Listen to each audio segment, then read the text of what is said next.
Então, A pessoal, gente já vai começar os trabalhos. isso, vamos dar Pode estar aqui. início.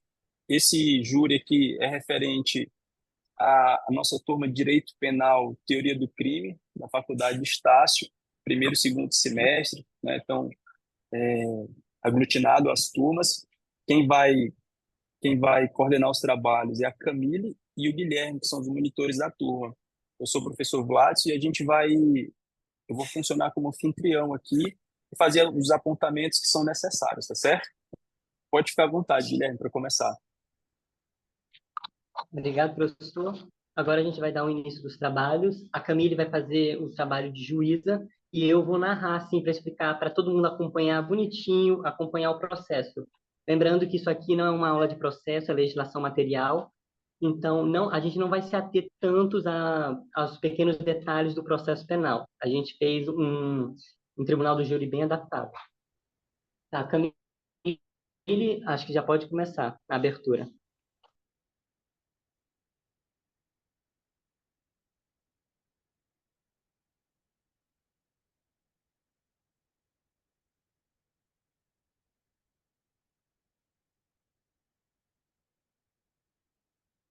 A Camille, ela tá no mudo, Camille. A gente não tá.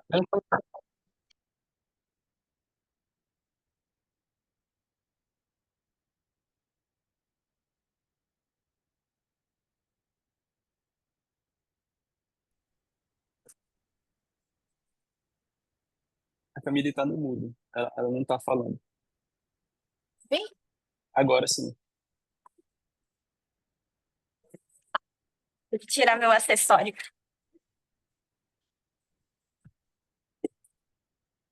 Bom dia, senhores e senhoras. Nós daremos início agora à instalação do nosso Tribunal do Júri sobre o caso dos exploradores de caverna.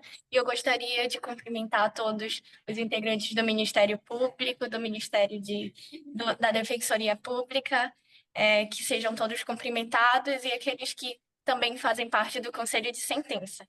Recebam todo o meu cumprimento e respeito.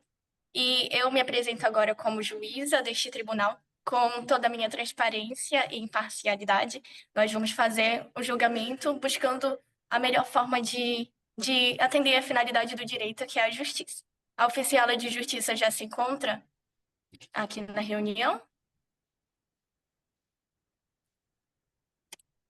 Eu gostaria que os participantes do Conselho de Sentença me confirmassem agora se todos estão na sala secreta. No grupo de sala secreta, todos entraram no link? Tudo certo? Se alguém não estiver, por favor, levante a mão e nos fale que nós vamos te colocar agora. Está no grupo de teoria do crime. A sala secreta é um grupo de WhatsApp privado para os jurados, onde eles vão votar lá as matérias e eles serão questionados. Então, acredito que estejam todos, né, na sala secreta. Ok. Então, tendo todos os jurados e estando na sala secreta, eu gostaria agora que vocês ligassem os seus microfones. Nós vamos fazer agora um ato declaratório, que mostra o compromisso de vocês com a justiça e com a verdade. Então, gostaria que vocês ligassem seus microfones e as suas câmeras, caso não estejam de câmera ligada, e que vocês, depois da exortação que eu darei, vocês digam assim: eu prometo. Entendido? Ok. Senhores jurados, em nome da lei, concito-vos a examinar este processo com imparcialidade e proferir a vossa decisão de acordo com a vossa consciência e os ditames da justiça. Sim, eu prometo. Claro, assim eu prometo. Sim, eu prometo.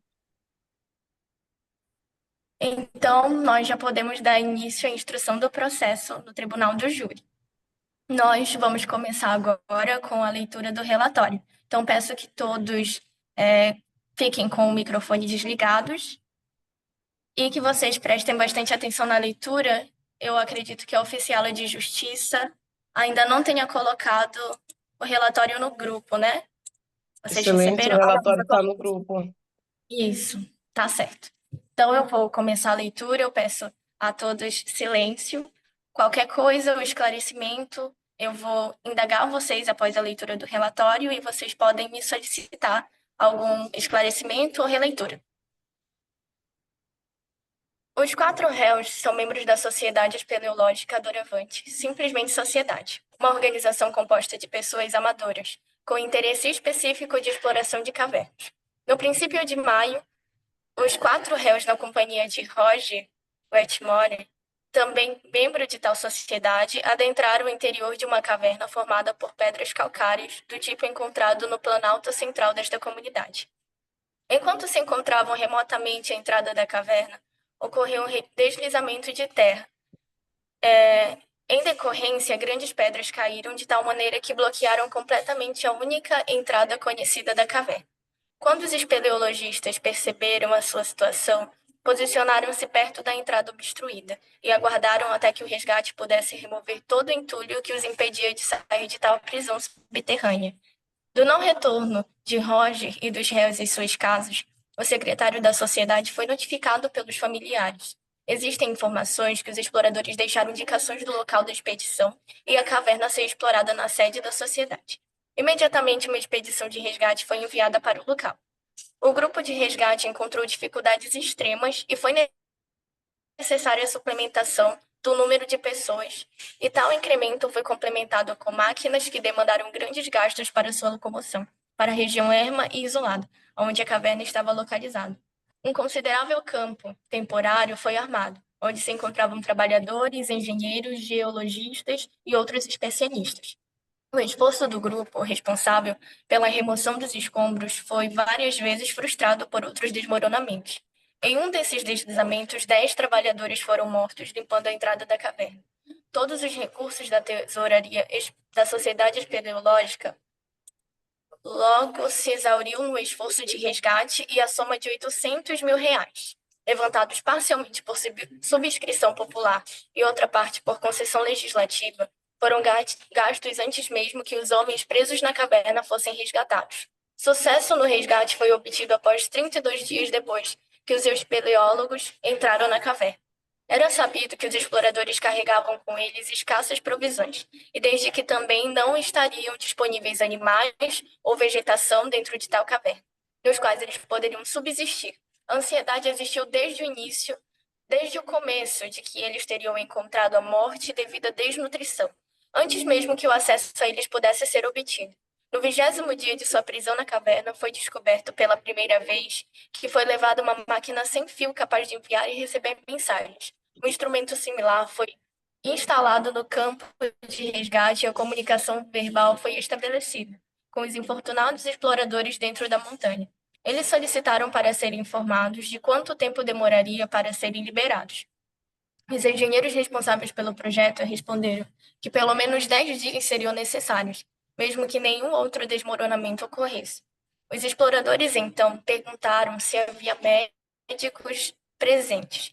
Sendo colocado em comunicação um comitê de especialistas médicos, os espeleologistas presos dentro da caverna descreveram a sua condição e as rações que foram levadas com eles, e perguntaram uma opinião médica se eles teriam mais chance de sobreviver sem comida por 10 dias. O chefe do comitê médico afirmou que haviam poucas possibilidades de sobrevivência. O comunicador ficou em silêncio por 8 horas. Quando as comunicações foram restabelecidas, os exploradores presos pediram para falar com os médicos novamente. O chefe dos médicos foi posto em frente ao comunicador de Roger, falando cortados. Inclusive, por ele mesmo, perguntou se eles teriam condições de sobreviver por mais de 10 dias consumindo carne do corpo de um deles. O médico, com relutância, respondeu de forma afirmativa à questão. Roger então perguntou se seria aconselhável para eles tirarem sorte, para determinar qual deles seria usado para tal fim. Nenhum dos médicos presentes disponibilizou-se para responder à pergunta. Roger então perguntou se havia entre os presentes um juiz ou outro oficial do governo que pudesse responder tal questão. Nenhum dos presentes no resgate apresentou-se como conselheiro em tal questão. Ainda perguntou se um padre ou ministro poderia responder tal questão, e nenhuma pessoa foi achada que se qualificasse para tal. Após isso, nenhuma mensagem foi recebida de dentro da caverna, e assumiu-se erroneamente que as baterias do comunicador dos exploradores haviam se extinguido. da liberação dos exploradores presos, descobriu-se que no 23º dia após entrarem na caverna, Roger foi morto pelos companheiros de exploração. Dos depoimentos dos réus, que foi aceito pelos jurados, parece que foi Roger quem primeiramente propôs que deveriam usar como nutrientes, sem o qual a sobrevivência seria impossível, a carne de um dos presentes na expedição. E também foi Roger quem primeiro propôs que disse usar algum método para tirar sorte, chamando a atenção dos réus para um par de dados que ele teria consigo. Os réus inicialmente relutaram em adotar tal procedimento desesperado, mas após as comunicações relatadas acima, eles finalmente concordaram no plano proposto por Roger. Após muita discussão sobre questões matemáticas envolvidas, chegou-se a um acordo sobre o método para solucionar a questão usando-se os dados. Antes dos arremessos dos dados e computação dos resultados, porém, Roger retirou-se de tal acordo, pois decidiu-se, devido à reflexão, a aguardar por mais uma semana antes de se resolver a tal expediente temerário e odioso. Os outros exploradores acusaram de quebra de boa vontade e continuaram arremessando os dados. Quando chegou a vez de Roger, os dados foram lançados por um dos réus, e ele foi inquirido a levantar quaisquer objeções que ele teria quanto à justiça do arremesso. Roger afirmou que ele não teria nenhuma objeção. O resultado foi contrário a Roger e ele foi morto e consumido pelos seus companheiros. Depois do resgate dos réus e depois de completada a convalescência no hospital, onde foram tratados por desnutrição e choque, todos foram indiciados pelo assassinato de Roger. Então, esse foi o relatório do caso. Querem os representantes do Ministério Público que se proceda à leitura de alguma peça do processo? Não, Carregador. não é necessário. Querem os defensores que Querem os defensores que se proceda à leitura de alguma peça do processo? Defensores? Não precisa, não. Querem algum dos senhores jurados que se proceda à leitura de alguma peça do processo? Não precisa. Certo. Diante disso, declaro encerrada a fase instrutória dessa sessão. Nós vamos à inquirição das testemunhas.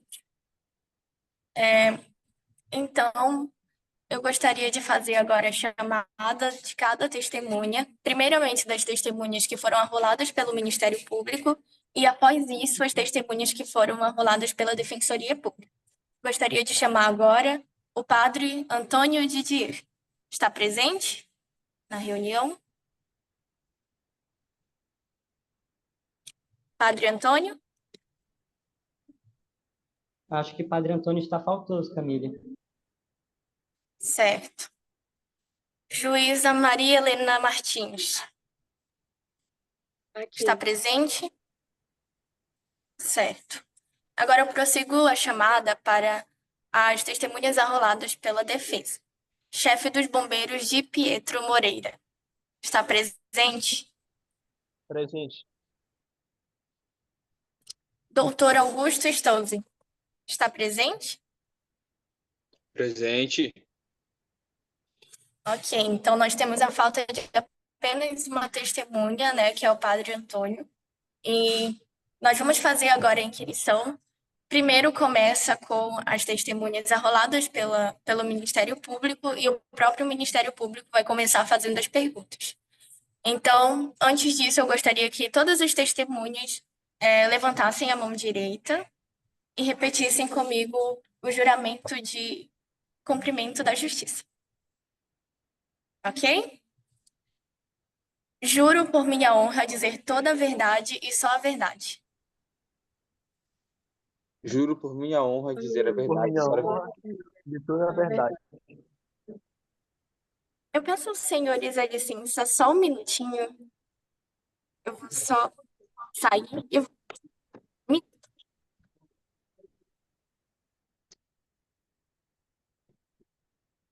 Pessoal, enquanto a nossa juíza ela faz essa pequena pausa, só lembrando para alguns que entraram logo em seguida, né? é necessário que tentem ligar a câmera, tá? Tem gente que está com a câmera desligada, muitos estão com a câmera desligada, né? Pedro Henrique, Yasmin Nunes, Rogério Nobre, Celso, Escola AVT. Depois não vai ser possível computar, tá certo? Essa pontuação que vocês estão buscando aqui.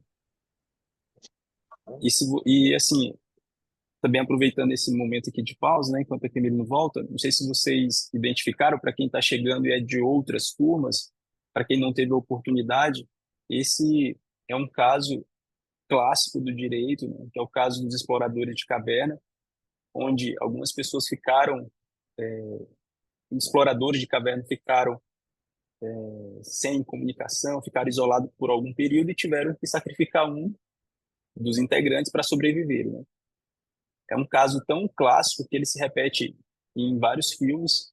E recentemente também teve um caso, em 1970, na Cordilheira dos Andes, que também é muito parecido, né?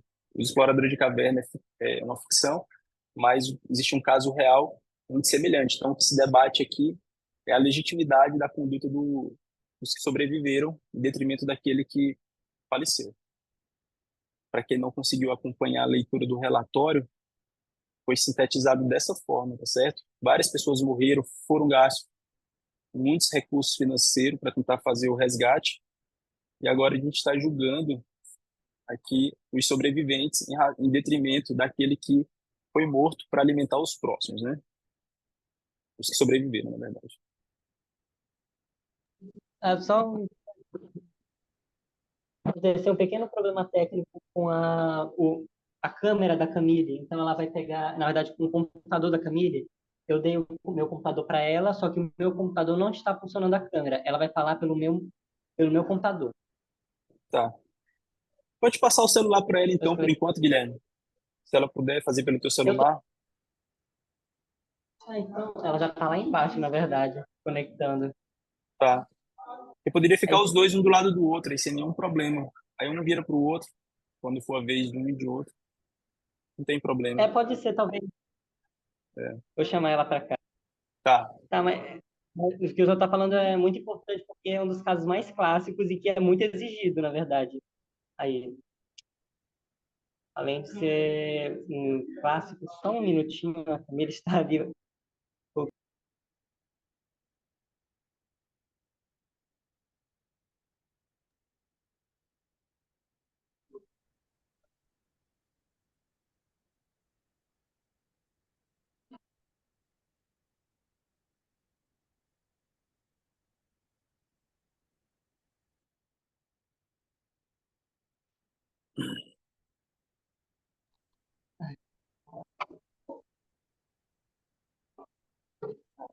Olá, bom dia. Peço perdão. Daqui a pouco eu volto com meu celular, tá? Eu gostaria de chamar, então, primeiro a testemunha arrolada pelo Ministério Público, que é o padre que faltou, na verdade, não é o padre.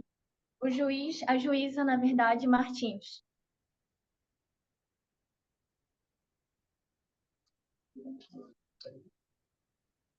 Se encontra presente, juíza Martins? Gente, aqui.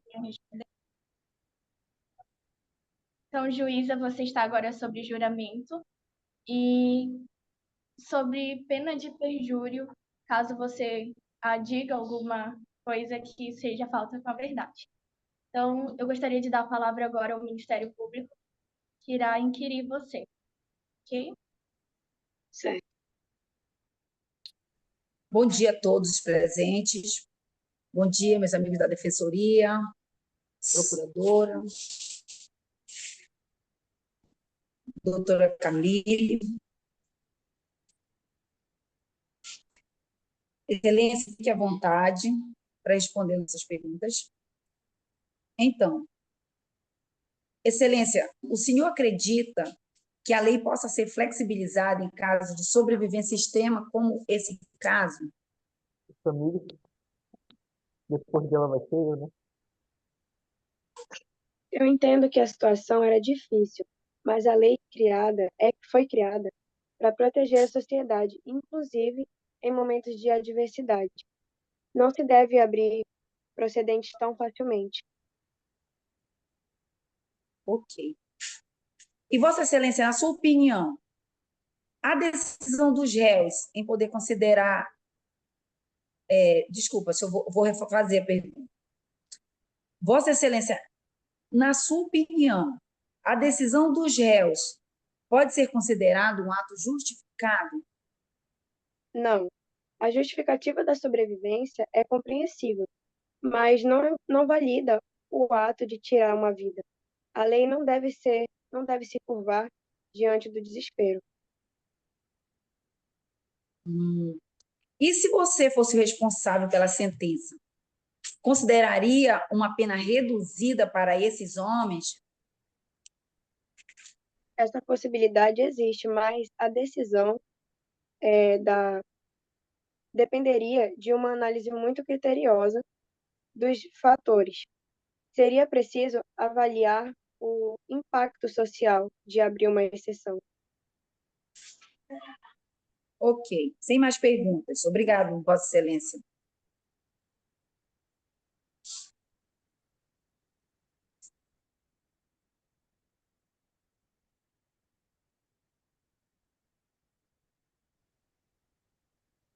A Camille novamente, né?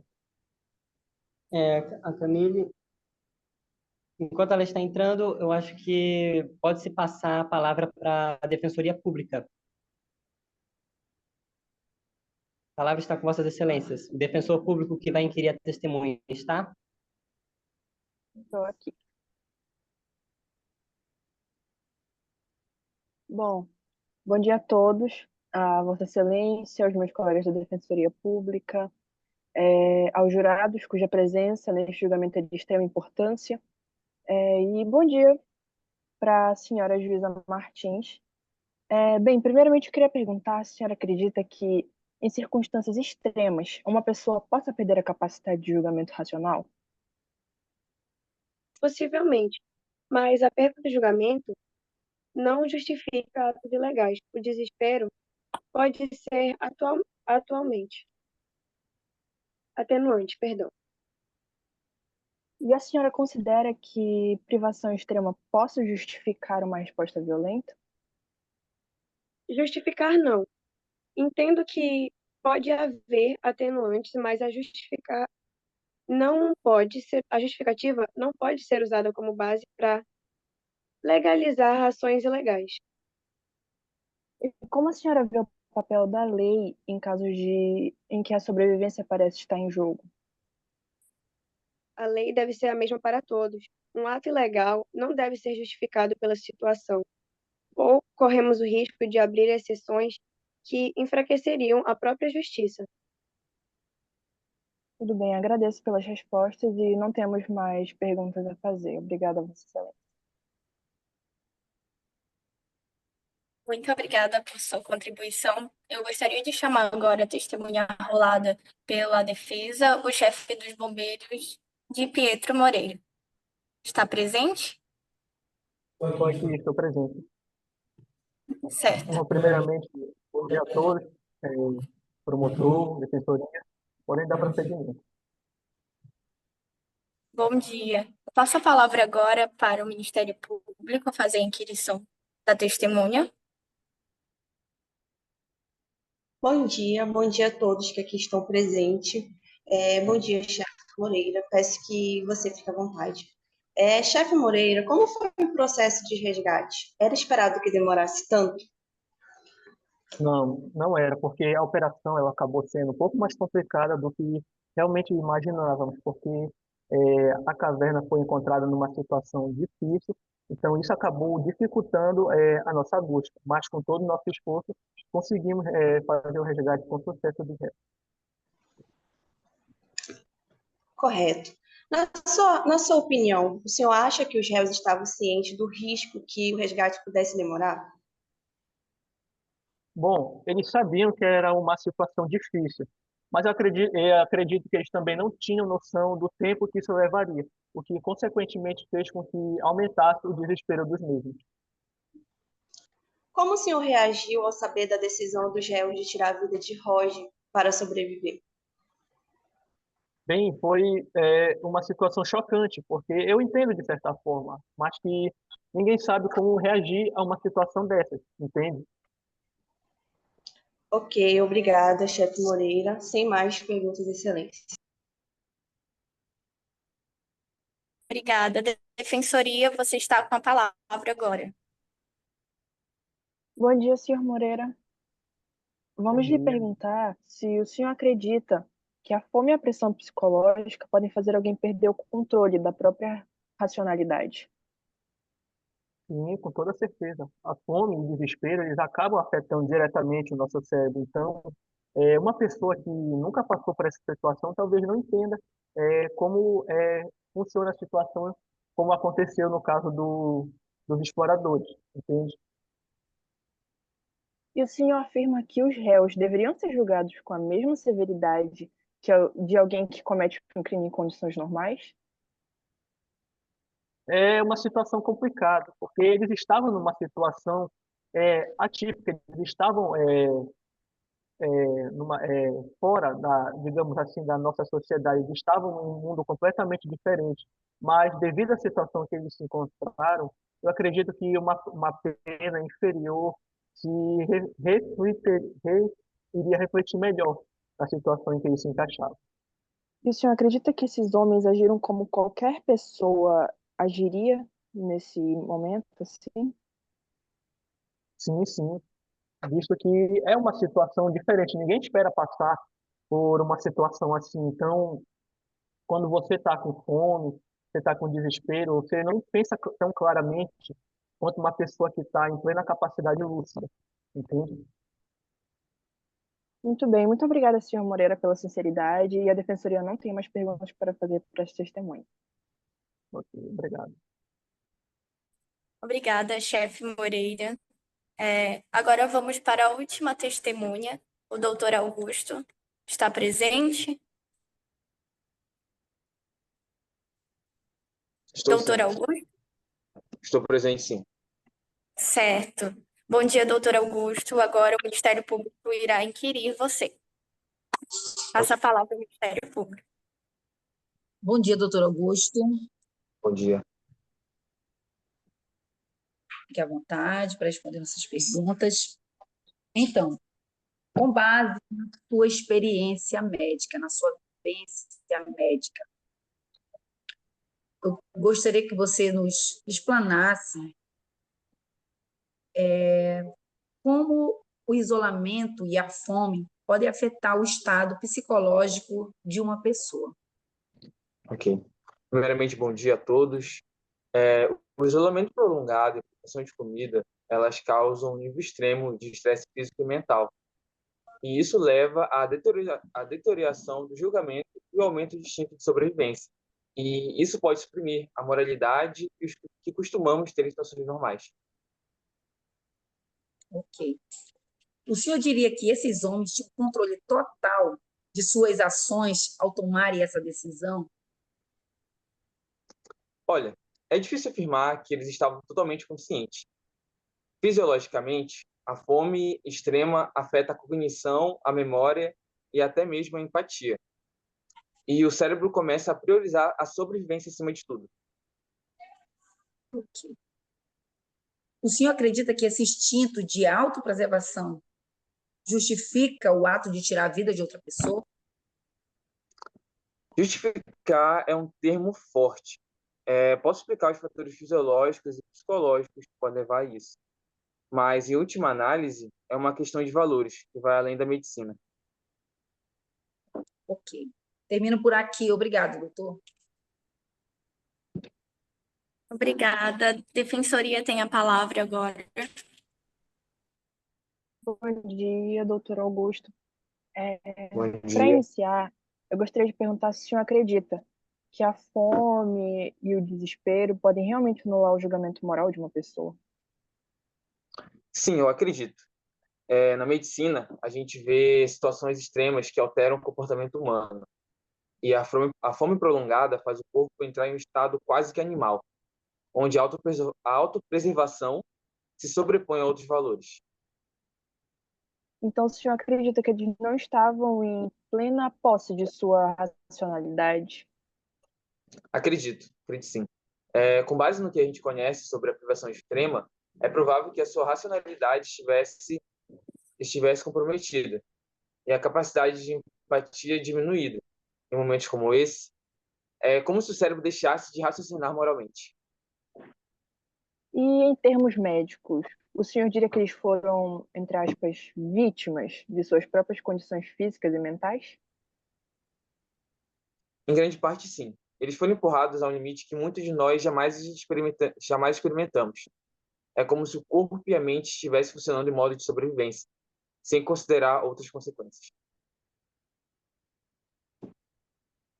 Certo. Muito obrigada por seu testemunho, doutor Augusto, e não temos mais perguntas a fazer. Obrigada. Então, nós encerramos por aqui a inquirição das testemunhas. Eu gostaria de ressaltar que, durante os debates, as testemunhas podem ser reinquiridas pela defesa ou pela promotoria, ok? E agora vamos dar início aos debates. Primeiro o Ministério Público, depois a Defensoria farão suas sustentações, e os senhores possuem a faculdade da réplica e da tréplica também. A acusação, a defesa e os jurados poderão, a qualquer momento, por intermédio do juiz, que sou eu, pedir ao orador que indique a folha dos autos onde se encontra a peça, ok? Então, a qualquer momento, vocês podem também solicitar a leitura do relatório, a requisição das testemunhas e ao júri também, caso vocês tenham alguma dúvida, vocês podem mandar mensagem para a oficiala de justiça. Nós vamos colocar o número dela aqui no grupo. Ela vai estar acolhendo suas dúvidas e vai estar mandando para mim. E elas vão ser respondidas no final do debate. Ok? Passo a palavra agora para o Ministério Público para começar a sustentação da acusação. Vossas Excelências terão 30 minutos para sustentarem vossas teses. Estão me ouvindo bem? Sim. Estamos, sim. Gostaria primeiramente de saudar a excelentíssima senhora juíza, os senhores e senhoras jurados, membros do Ministério Público, meus colegas que estão hoje aqui presentes, participando comigo, Defensoria Pública e senhores e senhoras que nos acompanham, bom dia. Senhores e senhores do júri, estamos aqui para discutir um crime que toca em questões profundas da justiça e da moralidade, mas que, acima de tudo, precisa ser julgado de acordo com as leis da nossa República. O ato cometido pelos réus, ele não pode ser julgado ou justificado a partir de conceitos de, entre aspas, direito natural, ou alegações de necessidade extremas sem fundamento algum. O que temos diante de nós é uma situação em que pessoas, por escolha própria, racional e livre e espontânea vontade, tiraram a vida de outro ser humano. E a nossa lei é clara, simples e objetiva. Tirar a vida de alguém intencionalmente é crime. Mesmo que a defesa alegue que as circunstâncias únicas em que os réus se encontravam justificassem os seus atos, é preciso lembrar que nenhum cidadão está acima da lei. O nosso Código Penal, ele é embasado no princípio da territorialidade, que garante que qualquer ação em cada canto do nosso território está submetida à lei. Não importa se eles estavam em um ponto remoto, eles estavam sob a jurisdição brasileira. E, portanto, deveriam respeitar as normas que garantem a vida e a dignidade de cada cidadão. Se aceitássemos o argumento de que o direito natural ou as condições extremas justificariam o crime, haveríamos outro precedente criminoso. Estaríamos afirmando que, em situações de isolamento ou emergência, as leis deixassem de valer. Estaríamos permitindo que qualquer um que se encontre em dificuldades possa decidir unilateralmente que os direitos alheios são menos importantes que os seus. Isso, senhores e senhoras, não é justiça. É a destruição do princípio da igualdade perante a lei. Imagine as implicações disso. Ao aceitar que os réus agiram sobre o direito natural, estaríamos dizendo que todos que se veem em situações extremas, seja em um ambiente isolado, seja em outra condição diversa, teriam permissão para agir como bem entendesse, não respeitando os direitos fundamentais dos outros. Os réus, eles não estavam em um momento de deserto, de incerteza. Muito pelo contrário. Eles tinham a plena ciência, a plena convicção do que eles estavam fazendo. E outra, escutem bem o que eu vou dizer. Eles estavam cientes que o resgate estava chegando. E mesmo assim, senhores e senhoras, e mesmo assim, eles optaram por tirar a vida de Roger, decidindo a vida dele como se fosse um objeto, como se não fosse nada, como se fosse um jogo, onde eles decidem quem vive e quem morre.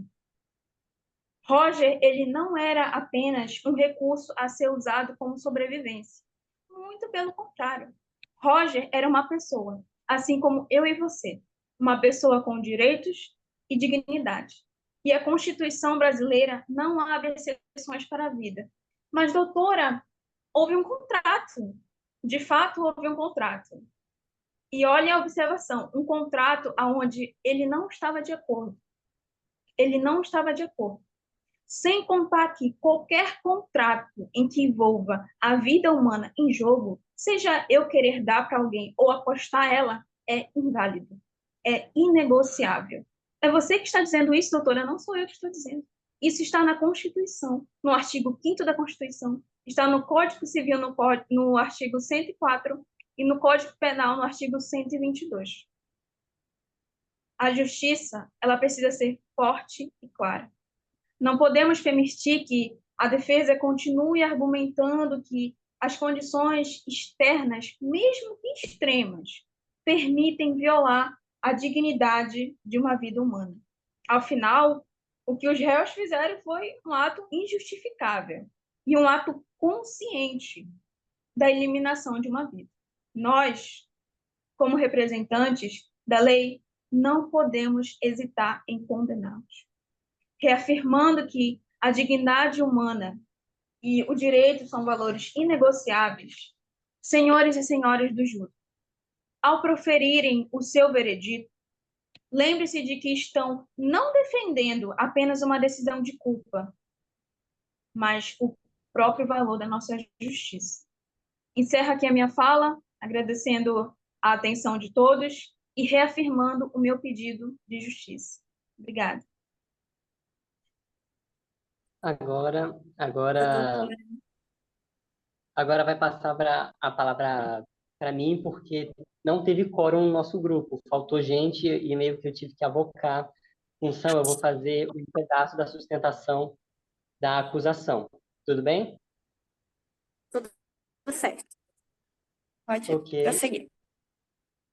Vossa Excelência, juíza de direito, que aqui está presidindo maravilhosamente essa sessão do Tribunal do Júri, eminentes pares, doutores defensores, cumprimento a todos aqui, jurados. Espero que a justiça esteja norteando o veredito de vocês, o que vocês têm em mente.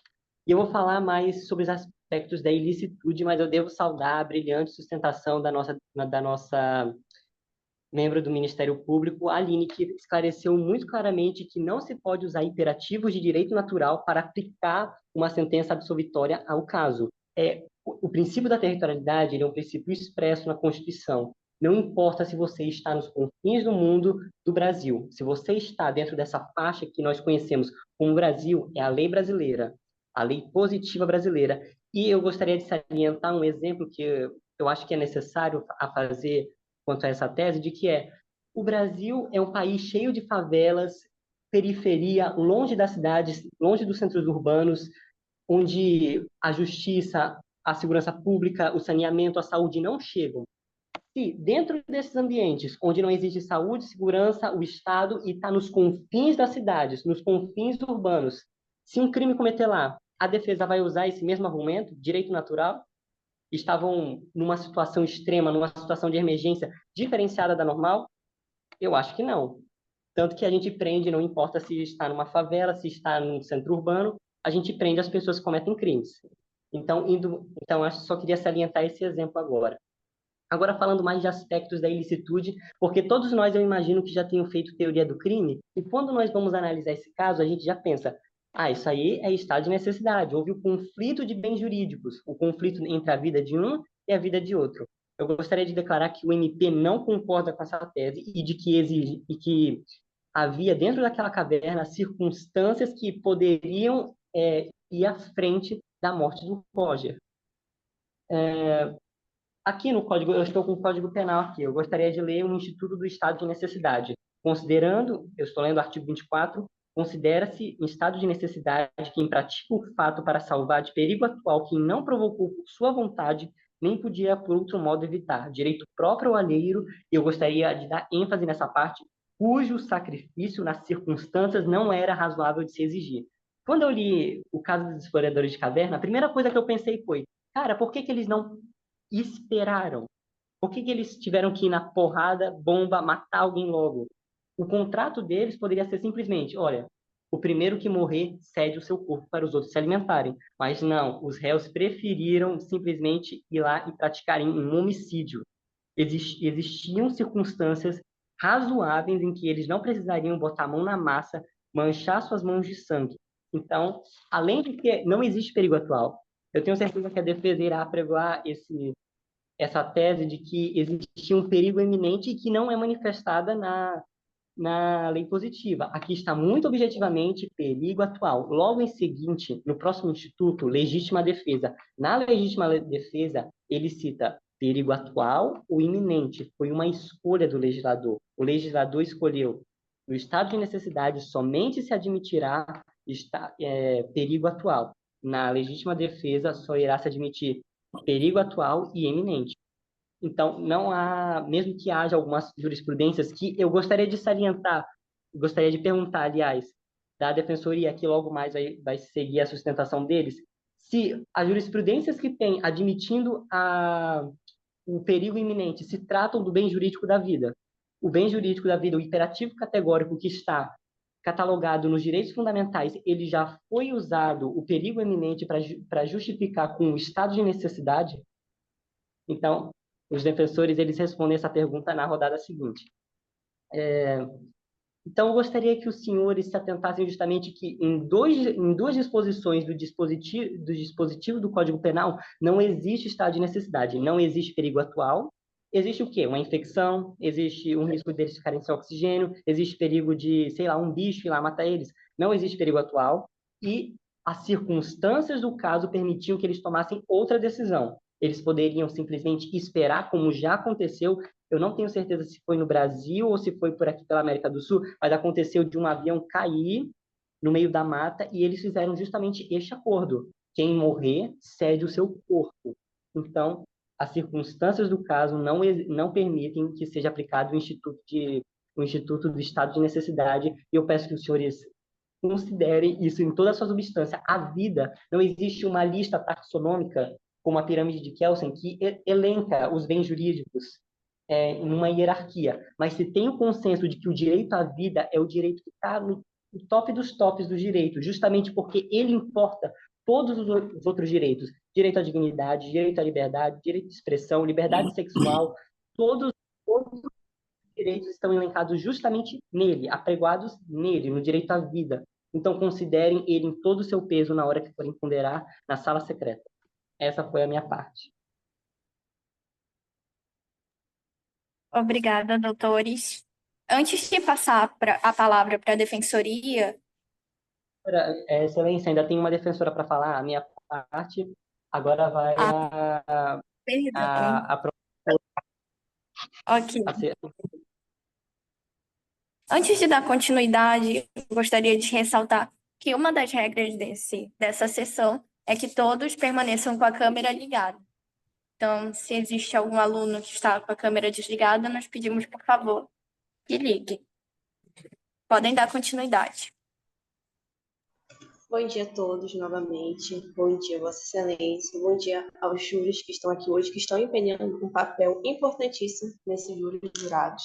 Então, vou falar sobre a culpabilidade, né? E, no entanto, eu vejo com os olhos evidentes de justiça e evidente a culpabilidade, que tendo em linhas, né, que a incompatibilidade, consciência da ilicitude e exigibilidade de conduta diversas se fazem presentes de forma mais terrivelmente visível, porque os agentes ali, eles ainda estavam tendo consciência do que eles estavam fazendo, eles estavam com comida escassa, né? Estavam sob domínio de medo, com medo. Então, sobre tudo isso, eles já estavam conscientes sobre a ilicitude do fato, porque eles cometeram. Eles mataram Roger, né?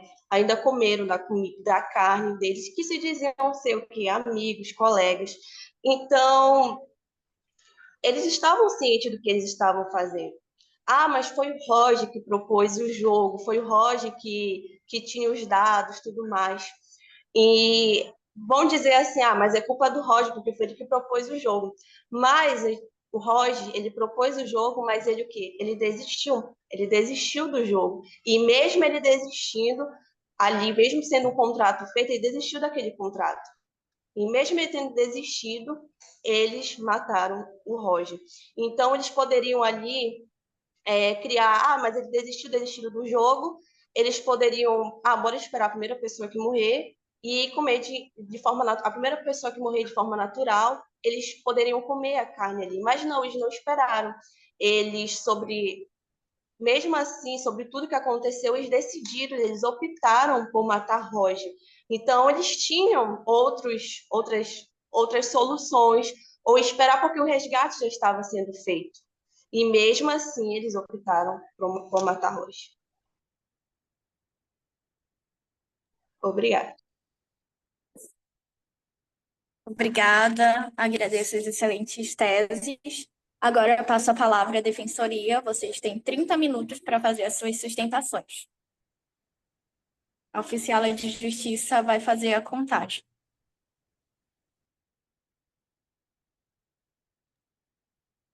Bom dia, estão me ouvindo? Sim. Tudo certo? Mas sim, Bom dia, excelência, bom dia, promotores, aos nobres jurados e a todos os presentes nessa corte. Antes de expor os motivos pelos quais acredito que os réus são inocentes e devam ser absolvidos, gostaria de lembrar aos senhores jurados que, de acordo com o artigo 5º do inciso 38 da nossa Constituição, que estabelece e reconhece a instituição do Tribunal do Júri, em qual se dá ao cidadão a oportunidade de ser julgado pelos seus semelhantes. Bom, casos como esse trazidos à baila nesse júri fazem indispensáveis ao dar a oportunidade ao réu de que seja feita justiça para que vocês, jurados, possam julgar de acordo com suas convicções e suas consciências. Poderíamos ter nesses lugares dos senhores, os advogados, os magistrados, operadores do direito em geral, entre outros, mas são os senhores, a representação da sociedade encarregados aqui de tal responsabilidade, a de aferir a justiça nesse julgamento. Nesse contexto, nós temos aqui uma pluralidade de opiniões para que seja feita a justiça, ao invés de que seja feita a vingança, como defende a promotoria, amparada no contexto hiperpositivista. No tribunal do júri, quem decide o veredito são vocês, senhores jurados. Portanto, é preciso que se analise o contexto especial que esses homens estiveram no interior daquela caverna. Se no nosso ordenamento jurídico, especificamente no nosso Código Penal, fosse prevista a sanção mais dura possível, eu não tenho dúvida que nesse momento a promotoria estaria pedindo para que assim fosse feito a esses cidadãos. É importante dizermos que esses bravos exploradores não estavam a passeio, mas estavam numa pesquisa científica na condição de espeleólogos, arriscando suas vidas para o progresso científico, tecnológico e humano. Em analogia a uma situação extraordinária, de acordo com a professora Estênia de Azevedo, da Universidade de Rockefeller, também graduada em Química, afirma-se que, apesar do corpo conseguir ficar longos períodos sem se alimentar, os neurônios anestesiados pela sensação de fome se prolongam o resto da tortura, também excedendo a fome, e tornam o indivíduo cada vez mais debilitado e mentalmente transtornado, concordando com o dito por uma das testemunhas, tanto o Dr. Augusto, tanto o chefe Moreira. Então, nesse sentido, é fato sobre a ótica jurídica e científica que esses homens ficavam cada vez mais fracos e com intensas vertigens, perdendo o efeito da sanidade, a capacidade de raciocínio, a ideia de discernimento também. Nesse momento, dentro da caverna, foram suspensos o Estado de Direito, portanto, seus atos não poderiam ser considerados antijurídicos, visto que a ausência da autoridade serviu à perspectiva imediata de resgate, cria um cenário onde as normas jurídicas não seriam aplicadas de maneira prática ou eficaz. Visto essa falta de perspectiva imediata de resgate, foi previsto estabelecer novas condutas de comportamento. E foi justamente um desses contratos celebrados após 21 dias sem alimentos, em consenso naquele instante, no interior da caverna, que trouxe esse caso ao tribunal. Dito isso, eu faço um apelo aos antes de julgá-los que se coloquem nas mesmas condições que esses homens estiveram e que façam justiça de acordo com as suas convicções. Eles são tão vítimas quanto Roger Wetmore, visto que já pagaram duras penas estando trancafiados no interior daquela caverna, por circunstância alheia à vontade. Permitam-me afirmar aos senhores que se estivéssemos nas mesmas condições, faríamos as mesmas coisas, celebraríamos os mesmos contratos, porque ali estaríamos numa busca pela nossa própria sobrevivência. Naquela situação, não pensaríamos sobre códigos do nosso ordenamento jurídico, não pensaríamos em artigos, incisos, parágrafos ou alíneas. Além disso, sequer imaginaríamos se nossa conduta não fosse passível de punição. Devemos levar em conta que nossas leis mudam constantemente. O que era proibido passa a ser permitido. E esses homens não são operadores do direito, são cidadãos, alheios ao que aconteceu do lado de fora da caverna. Aquele acordo celebrado tacitamente no interior da caverna se tornou possível e legítimo devido à omissão de resgate imediato e eficaz, no sentido de trazer uma abordagem segura que assegurasse a segurança dos trancafiados na caverna e aqueles que trabalharam no resgate, tanto que, infelizmente, a situação vitimou 10 trabalhadores. Em maneira análoga, cita-se também o famoso caso de 32 mineradores que receberam no Chile e ficaram presos por 69 dias a 700 metros em um túnel. Diferente dos exploradores em questão nesse tribunal, os mineradores receberam alimentação por uma tubulação que foi perfurada 17 dias depois do acidente na estrutura e que permitiu que eles sobrevivessem, sem precisar tomar decisões drásticas. Portanto, é nítido que, apesar da tentativa, a omissão no quesito segurança daqueles presentes no campo do ato, por parte do que tinha o poder de lhe dar o suporte de uma situação extraordinária. Por isso, peço que os senhores absolvam esses desafortunados que tiveram que tomar uma decisão ingrata, seguindo o princípio da proporcionalidade e da razão na aplicação da pena, reconhecido e aplicado constantemente pelo Supremo Tribunal Federal, esse sendo a instância máxima do Poder Judiciário e responsável por zelar a Constituição Federal. Dito isso, muito obrigado, Excelência, jurados e os presentes nessa corte. Agora passo a palavra para o meu colega da Defensoria Pública.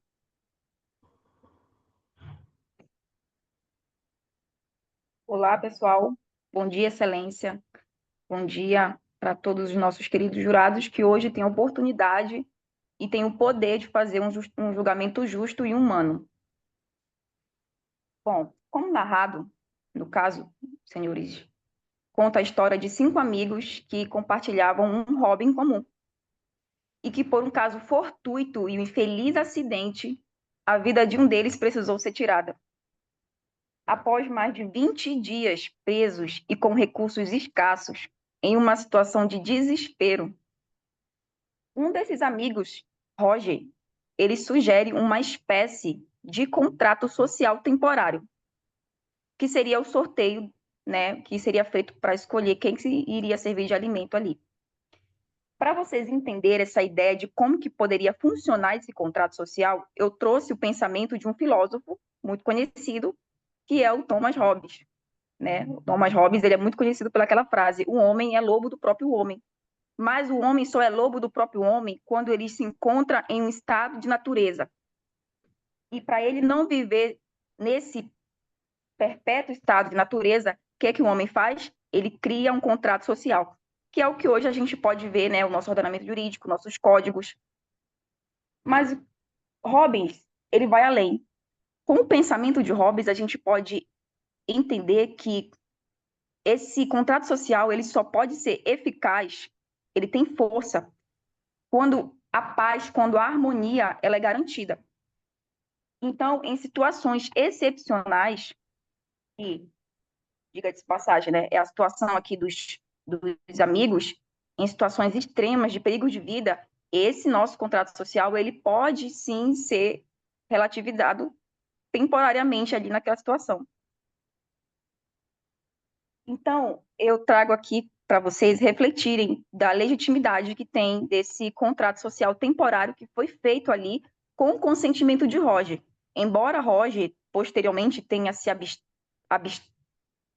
recusado a participar, mas ele consentiu e não se absteve em que outra pessoa jogasse por ele. Completamente normal, né? Roger, ele foi um dos últimos a jogar o dado. Então, provavelmente, ele viu ali que os seus amigos já tinham tirado uma pontuação boa e com medo de que isso é completamente normal, ter medo. Quem que é até um animal que é irracional, quando vai ser abatido, fica com medo, fica desesperado. Imagine nós que somos seres humanos, que somos racionais. Então, eu imagino ali aquela situação. Roger viu que os amigos deles tinham tirado uma boa pontuação e ficou com medo e naquele momento disse que não queria mais jogar os dados. Tudo bem, normal, ele é humano. Mas isso não deve invalidar aquele contrato social temporário que foi firmado ali. Não menos importante, eu trago aqui para vocês uma reflexão sobre o estado de necessidade que ele pode ser aplicado aqui também nessa situação. Eu acredito que diante da excepcional situação que esses homens se encontravam, é plenamente possível, sim, a aplicação do estado de necessidade como excludente de ilicitude. O nosso artigo 24 do Código Penal, ele descreve uma figura do estado de necessidade. E, segundo o conceito do estado de necessidade, uma ação que em condições normais seria ilícita pode sim ser justificável se for praticado para salvar a sua vida ou um bem jurídico de igual ou menor valor. Nesse caso, o ato de sacrificar um dos membros para permitir a sobrevivência dos demais pode ser enquadrado como, né, um estado de necessidade, pois eles estavam ali diante de um perigo e uma situação extraordinária. Então, outro ponto que a gente queria trazer aqui para os senhores refletirem é a ausência do dolo, mas assim, a ausência do dolo de intenção criminosa. Não houve ali uma vontade de matar deliberadamente uma pessoa só por matar. Não teve esse dolo criminoso, eles não são assassinos, não são psicopatas que realmente precisa prender, porque uma pessoa dessa solta, ela é um perigo para a sociedade. Mas esses 5 exploradores, eles representam um perigo para a sociedade? Não, senhores, eles não representam um perigo para a sociedade. Eu peço que os senhores sejam humanos na pena de vocês. Os crimes, eu vejo assim, que os crimes dolosos contra a vida, eles são julgados por pessoas, né? Não é um juiz que julga. São pessoas porque a gente é humano, a gente não tem que se aprender apenas às normas. Então, o tribunal do júri, ele julga de acordo com as suas convicções filosóficas de culpabilidade, né? Então, eu peço para vocês que reflitam em toda essa situação. Eu tenho certeza que, por exemplo, a colega falou que a nossa Constituição, ela não admite pena de morte. Mas eu vejo que tem exceção, né? Que a gente sabe que tem aquela exceção, que é em caso de guerra. Não que isso justifique aqui a situação deles, mas é um exemplo da relativização do nosso direito, né? A gente sabe que em caso de guerra, a pena de morte, ela pode ser admitida. Então, eu peço aos senhores que considerem, né? Julguem os réus com humanidade, se ponham no lugar deles, ali de uma situação extrema, uma situação de estresse, que em uma situação normais essas pessoas, elas jamais fariam isso. Jamais.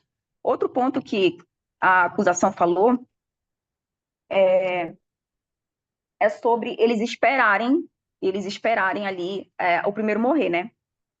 Eu vejo assim, que sobre o sorteio, mesmo em situações extremas, eles tentaram ser justos, eles tentaram conservar o mínimo ali de humanidade, que é fazer um sorteio, né? Inclusive foi ideia de Roger, né? Fazer um sorteio para ver quem que seria escolhido. Se tivesse uma má fé aí, eles simplesmente tinham escolhido o mais fraco, seria mais fácil de abater, né? Não, mas eles fizeram ali um sorteio. E essa possibilidade de esperar o primeiro morrer realmente é mais ética. Só que eu tenho um detalhe. O corpo humano, né, de acordo com os estudos aí, o corpo humano, ele possui uma reserva de energia, né? E conforme vai passando o tempo, essa reserva de energia vai diminuindo. E das 3 fontes que servem como reserva de energia para o nosso corpo, uma delas é a nossa proteína, que é o nosso músculo. E quando o corpo humano começa a consumir a proteína, que é a última reserva de energia, que demora mais para consumir, né? Ele já chega ali em um estado que pode ser irreversível a salvar aquela pessoa. Então, se fosse para esperar mais, poderia correr o risco de mais pessoas virem a morrer naquela situação, né? Então, senhores, eu peço um olhar humano para vocês com relação a esse caso. Muito obrigada.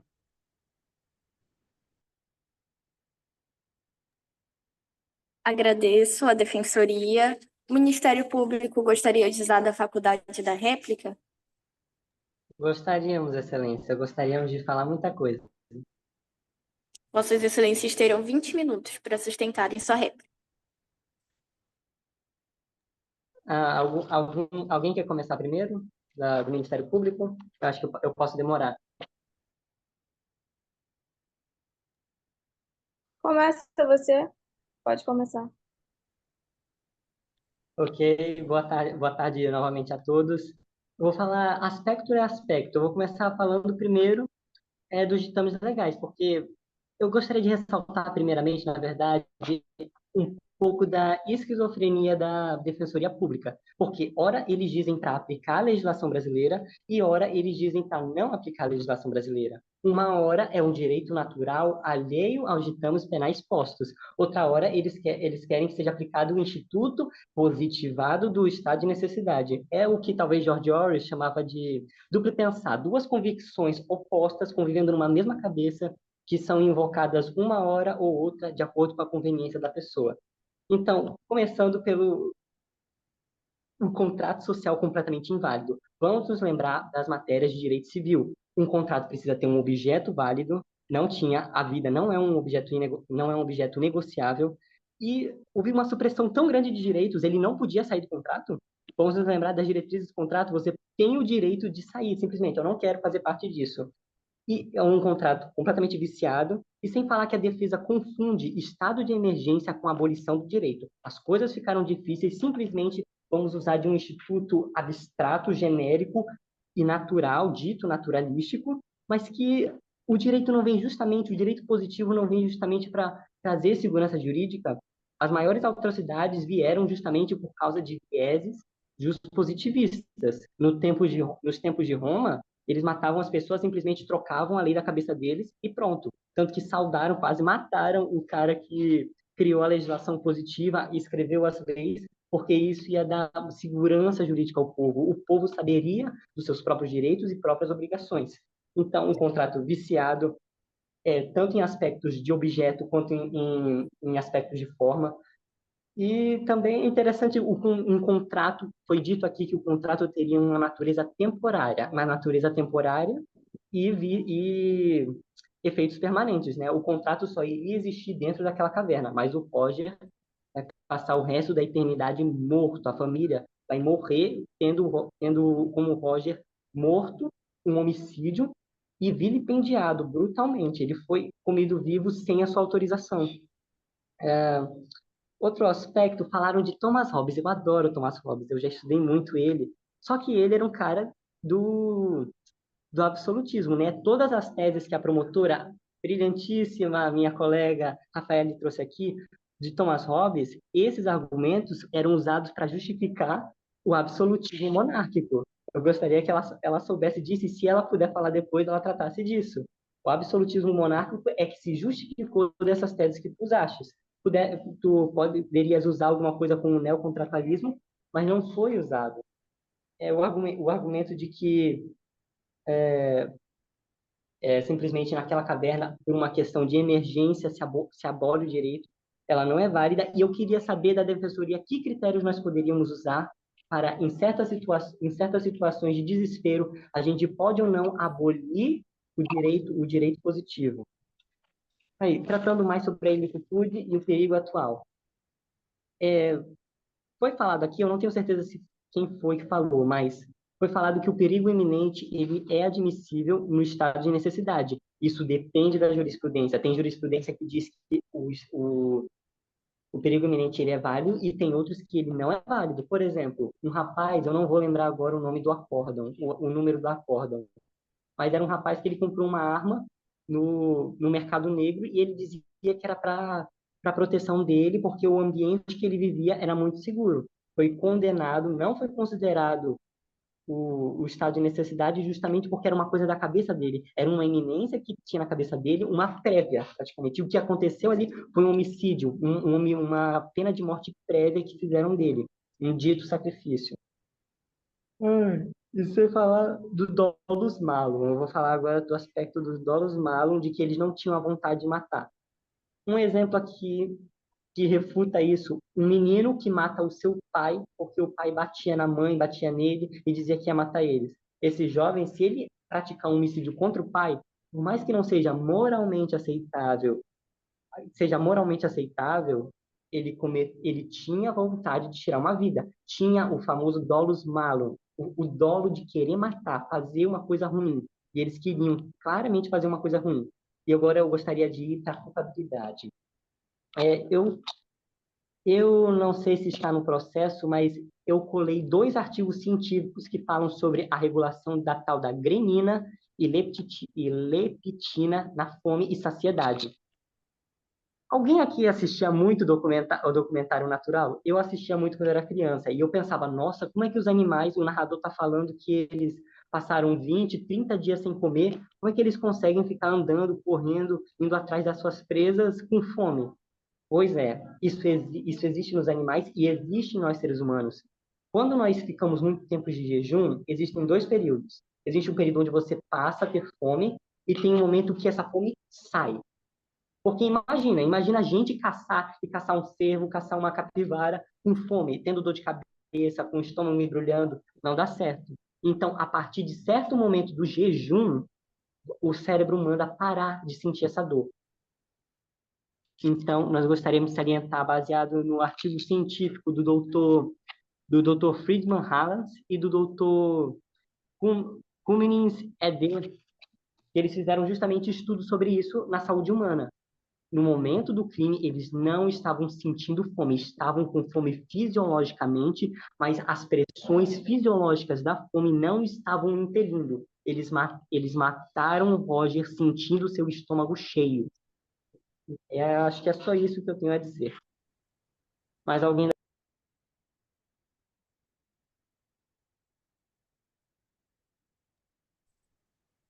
Tudo certo, então? Mais ninguém do MP gostaria de sustentar suas teses? Estão me ouvindo? Não, ok. Ok. Sim, Defensoria por... Como? Alguém falou? Doutora Aline, você gostaria de sustentar suas teses?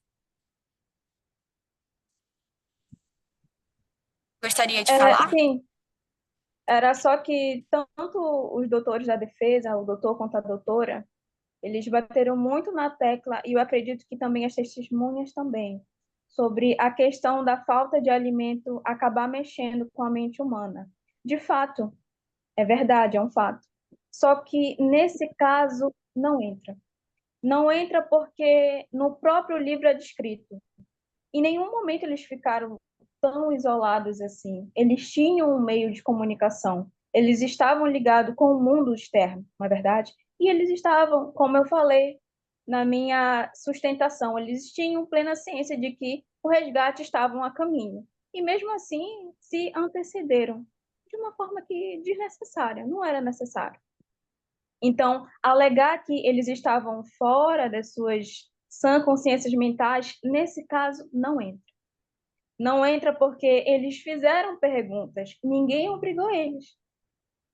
Fizeram perguntas tanto sobre o corpo de bombeiros da saúde, quanto para o meio jurídico.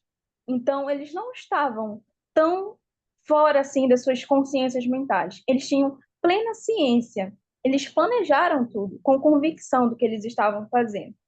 Era só esse argumento que eu queria contribuir. Obrigada, doutora. Aí eu gostaria de fazer uma contribuição, a minha colega, que é interessante realmente esse paradoxo, né? No momento que eles estão falando no telefone com os bombeiros, com o juiz, com o padre, eles são racionais. Quando desligam o telefone, aí eles viram bestas abomináveis que matam pessoas.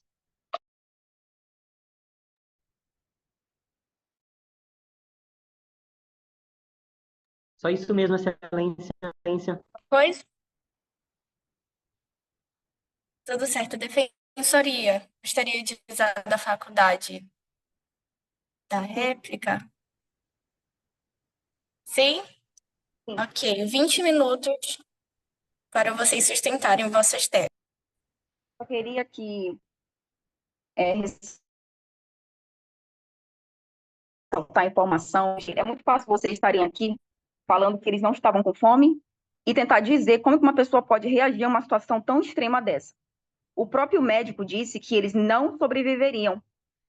E eu não vou acreditar na palavra do médico, eu vou acreditar na palavra de quem? Do meu achismo? Não, eu vou conseguir viver mais 10 dias sem me alimentar. Eu tenho que acreditar na palavra de alguém, senhores. E eles escolheram acreditar na palavra do médico. É muito fácil a gente ver aqui muitas possibilidades de resolução para esse caso, sentados aí na sua casa, de barriguinha cheia, mas não. Eles estavam já há mais de 20 dias naquela caverna e com certeza a mente já não funciona da mesma forma, bate o desespero, bate... Imagina você ver a morte. Alguém aqui já viu a morte de perto? Eu tenho certeza que não. Porque se vocês já tivessem visto, seriam mais humanos em julgar. Eu não vou me prender só aqui à formalidade, mas eu trago aqui para os meus senhores jurados um julgamento mais humano. Eles também foram vítima de omissão do Estado. Lá naquela situação do Chile, em 17 dias eles conseguiram cavar um túnel para mandar alimento. Se em 17 dias tivessem cavado um túnel lá para o pessoal, eles certamente, né, não precisariam chegar a esse ponto de uma decisão tão extrema. Então, eu peço aos senhores jurados, o meu apelo é para vocês, que hoje tem um poder na mão de vocês, de fazer um julgamento humano, um julgamento justo, e pensando nesses homens que não são criminosos, não são pessoas que, se a gente soltar aqui na sociedade, vão ser pessoas que vão representar um risco para sua família, não são pessoas assim. Eu tenho certeza que que a acusação, se ocorresse uma situação assim extraordinária, apocalíptica, eu tenho certeza, senhores, assim, uma situação de guerra, de um ataque terrorista, vocês iriam levar tanto assim em consideração as normas positivadas? Porque se vocês forem sim fazer isso, eu tenho certeza que você seria o primeiro a não sobreviver muito, tá, gente? Então, esse é o que eu tenho para falar. E se meu colega quiser falar mais alguma coisa, eu abro aqui o espaço para ele. Mas Passo a alguém do palavra, Ministério Público? Pode falar, doutor. perdão, passo a palavra da minha colega Rafael Minhas e gostaria de complementar só mais no sentido de que as normas positivas são suspensas, previstas na Constituição em certos casos, como ela disse, ataque terrorista, estado de sítio, prevista na Constituição, e também faço um último apelo aos jurados em considerar um julgamento humanizado na sua essência dos movimentos neoconstitucionalistas que ainda são presentes no nosso ordenamento jurídico e finalizo minha palavra pedindo esse julgamento humanizado. Muito obrigado.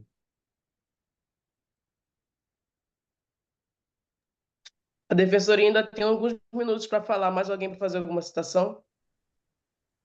Só complementando aqui, já que a gente tem uns minutinhos, eles falaram que não, como se não tivesse nenhuma exceção para a gente, questão, né, nenhuma exceção que possa excluir a licitude, mas é óbvio que a gente tem, né, ali no nosso ordenamento jurídico, exceções, gente.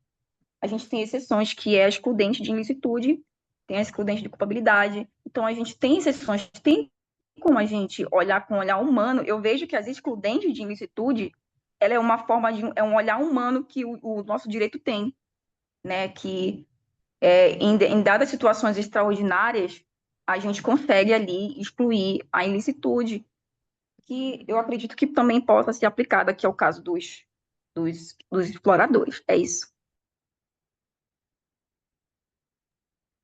Mais alguma coisa? Defensores?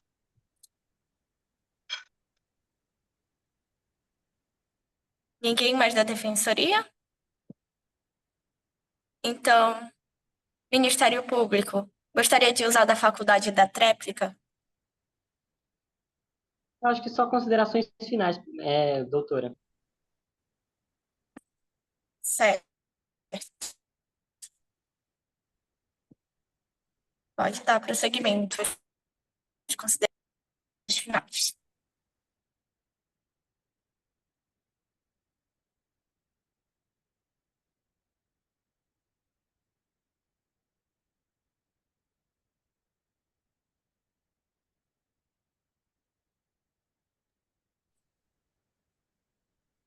Ministério Público. Lembrando que está Só sendo... avisando aqui que o Guilherme acabou saindo sem querer, tá? Ele já está tentando se reconectar, certo? Obrigada. Então, vamos aguardar uns minutos. O promotor Guilherme entrar novamente na reunião. Enquanto isso, eu gostaria de esclarecer que após os debates, todo o corpo de jurados será direcionado à sala secreta, onde eu vou fazer a leitura dos quesitos para vocês. Os quesitos são perguntas que são feitas para nortear a sentença dos jurados, e aí vocês podem fundamentar os seus votos, ok? Lembrando que se os jurados tiverem alguma dúvida, que me solicitem para que eu possa repassar para a juíza. Até agora tudo certo? Nenhum esclarecimento? Ou leitura de alguma parte do processo? Requisição de testemunha? Alô? Oi? Oi. Eu tive que pegar aqui o do Pedro. Eu não sei o que aconteceu, falhou aqui completamente. Tá, vocês conseguem me ouvir bem? Teve alguma coisa de importante falada agora? Conseguimos. Não, pode dar prosseguimento às considerações finais. Só estava fazendo uma breve explicação sobre os quesitos. Ah, sim. Ok. Eu vou ser bem breve nas minhas considerações finais. Por esse Ministério Público, por essa acusação, nós entendemos que houve uma refutação da inocência do réu, a presunção de inocência foi completamente derrubada, o fato é atípico, se enquadra na descrição da lei, existe ilicitude, uma vez que o perigo no qual os réus corriam era atual e as circunstâncias exigiam uma outra solução, existia uma culpabilidade, uma vez que os réus eles estavam dotados das suas faculdades mentais, praticavam atos de contrato. Engraçado que a defensoria falou que eles fizeram um contrato, fizeram toda uma elaboração de um jogo e tal, eram racionais somente onde lhe era conveniente, e na hora de matar o Roger, era como se eles fossem animais. Então, nós entendemos que há culpabilidade, que ela é integrada ao crime, e não entendemos que há razão para perdão judicial que exclua a punibilidade. O bem jurídico mais importante e mais valorizado. Muito foi citado a Constituição Federal, e nela mesma se tem o direito à vida como seu imperativo categórico mais importante. É um dos primeiros direitos citados nos direitos fundamentais do artigo 5º. Então, nós pedimos que marquem, na hora de darem seus votos, marquem condenação, marquem não a absolvição. É só isso.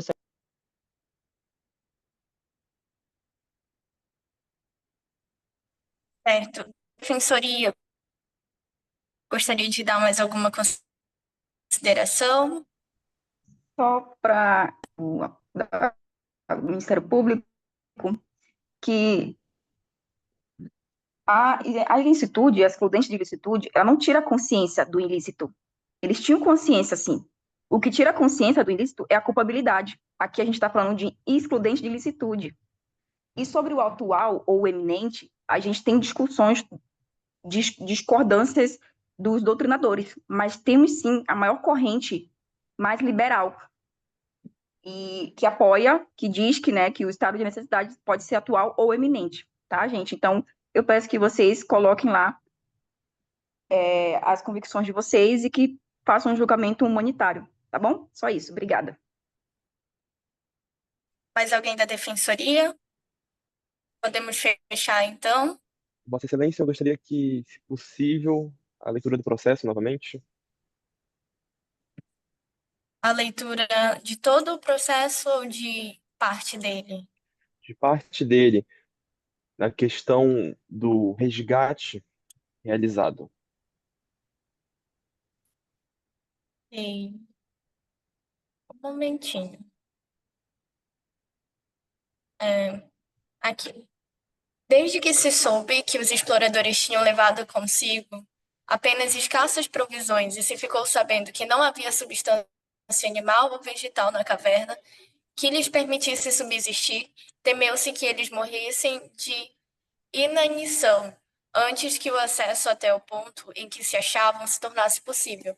No 20º dia, a partir da ocorrência da avalanche, soube-se que os exploradores tinham levado consigo para a caverna um rádio transitorizado capaz de receber e enviar mensagens. Instalou-se... Só um momentinho, perdão.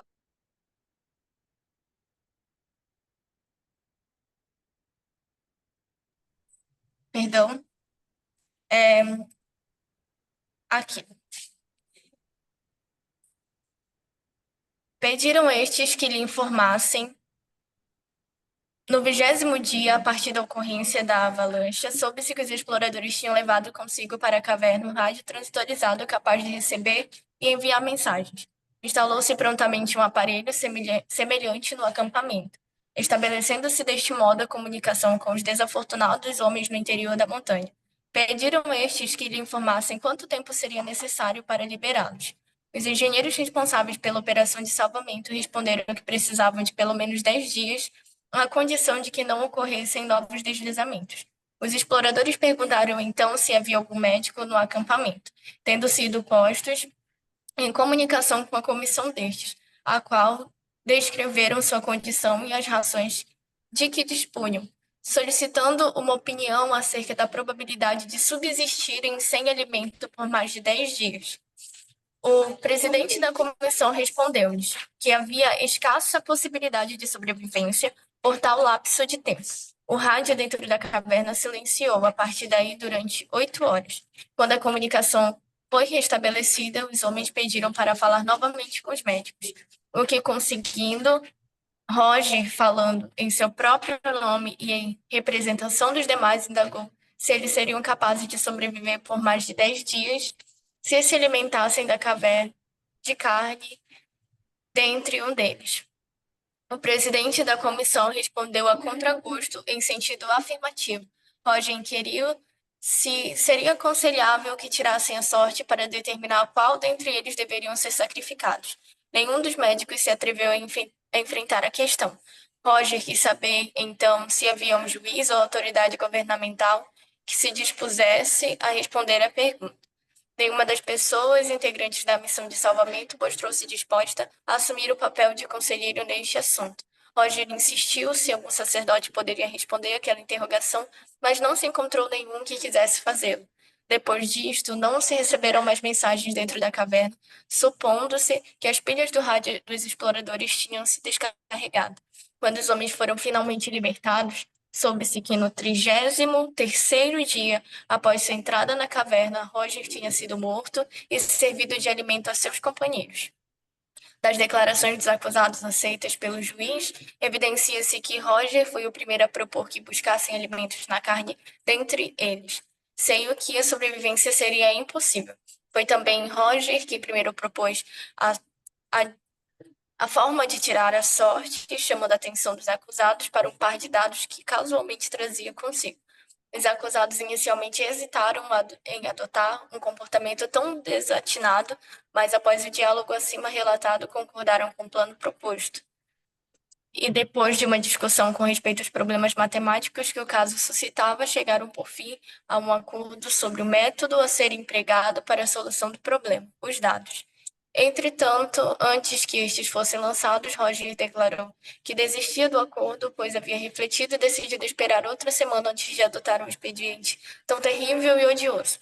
Os outros acusados acusaram de violação do acordo e procederam ao lançamento dos dados. Quando chegou a vez de Roger, um dos acusados atirou-os em seu lugar, ao mesmo tempo em que lhe pediu para levantar quaisquer objeções quanto à correção do lance. Ele declarou que não tinha objeções a fazer, tendo-lhe sido a diversa sorte, foi então morto. Após o resgate dos acusados e depois de terem permanecido algum tempo em um hospital, onde foram submetidos ao tratamento para desnutrição e choque emocional, foram denunciados pelo homicídio de Roger. Ok? Tudo certo? Tudo certo, Vossa Excelência. Gostariam de dar alguma ponderação em relação? Gostaria de dar ênfase em um ponto da sua leitura do relatório que pode auxiliar também no voto do júri. A questão principal é que os exploradores buscaram, sim, recursos éticos, recursos éticos com os médicos, com os trabalhadores do resgate, através do radiocomunicador, mas um ponto é que essas autoridades responsáveis em seu resgate acabaram se omitindo quando buscaram alguma alternativa de como poderiam sobreviver, de como poderiam suprir suas reservas energéticas, se abstevem. As autoridades se absteram e acredito que esse é um ponto onde não será capaz de culpá-los, porque é fato, eles buscaram por razões mais éticas, mas as circunstâncias extraordinárias levaram ao contrário. É importante também salientar de que, como já abordado na tese da defensoria da doutora Estefânia Azevedo, prevê a questão da fome e faz de uma maneira análoga, relativiza ao sistema nervoso.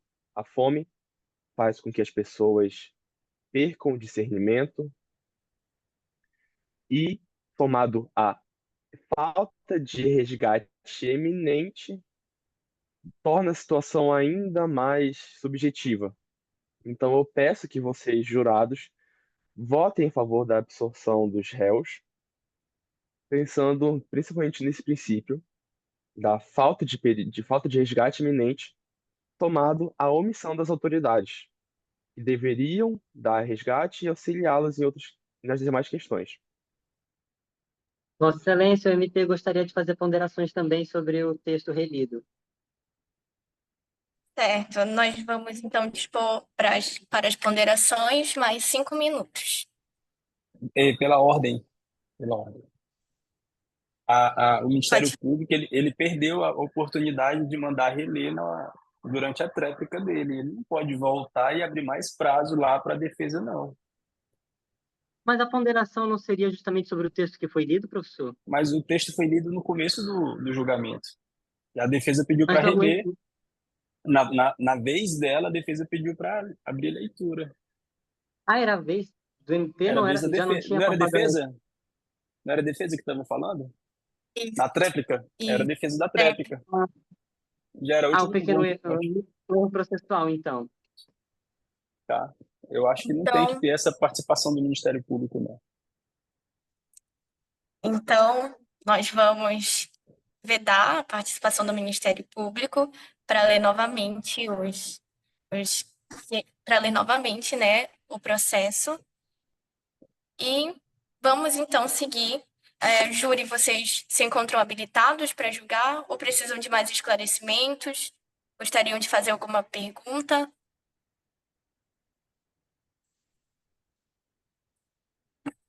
Jurados, por favor, se manifestem.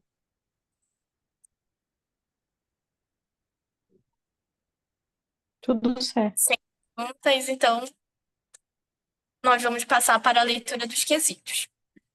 Os quesitos, eles são sobre a materialidade do fato, a autoria ou participação e se o acusado deve ser absolvido. Eu vou colocar dentro do grupo da sala secreta perguntas e vocês vão responder se sim ou não.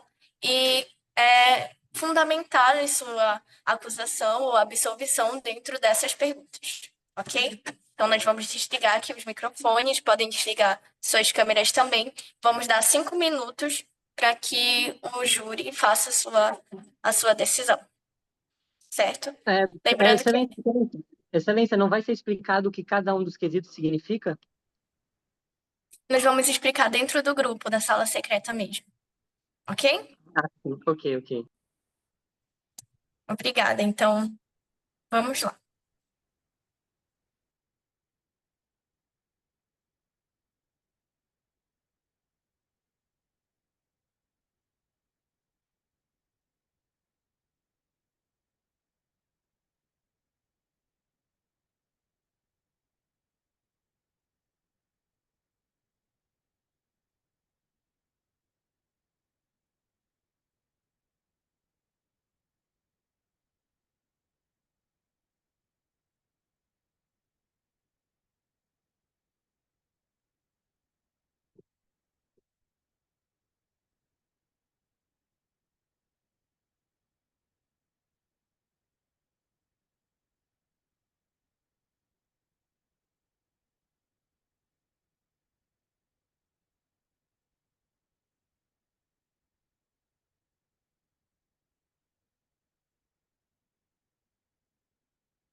Só enquanto a gente aguarda a votação dos jurados, né? Quem estiver ouvindo pode continuar só ouvindo sem nenhum problema.